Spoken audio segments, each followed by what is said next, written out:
নমস্কার বন্ধুরা, আশা করি আপনারাও ভালো আছেন। তো আমিও ভালো আছি। তো একটা নতুন রেসিপি নিয়ে এসেছি আপনাদের সামনে। রেসিপিটার নাম হল ইলিশ মাছের টক। তো ইলিশ মাছের টকটা কীভাবে বানাবো আপনারা দেখুন। কড়াইটা গরম হয়ে গেছে, আমি তেল দিয়ে দিব। পরিমাণ মতন হলুদ, স্বাদ মতন লবণ, ভালো করে মেখে নেব মাছটা। তো মাছটার মধ্যে আমি হলুদ লবণ মেখে নিয়েছি। তেলটা গরম হয়ে গেছে, মাছটা দিয়ে দিব। মাছটা আমি হালকা করে ভেজে নেব। মাছটা আমার এক সাইডে হালকা ভাজা হয়ে গেছে, আমি এখন উল্টিয়ে দেবো। মাছটা আমার ভাজা হয়ে গেছে, আমি এখন নামিয়ে দেবো।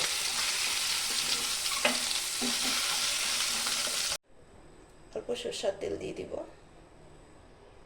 মাছের টক তো বেশি তেল দিব না। ফোড়নে শুকনো লঙ্কা,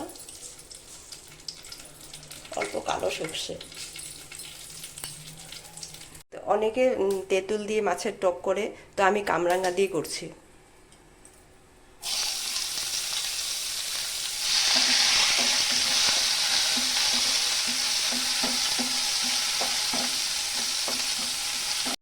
স্বাদ মতন লবণ,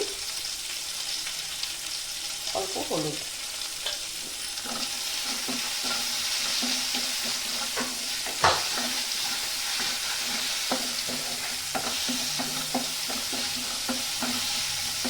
আর আমি এখন জল দিয়ে দিব। জলটা ফুটে আসলে তখন আমি মাছ দিয়ে দিব। অল্প ঢেকে দিব।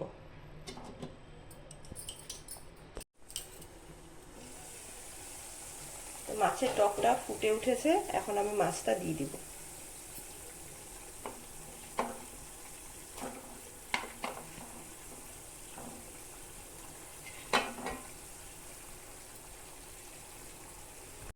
তো আমি অল্প চিনি দিয়ে দিব।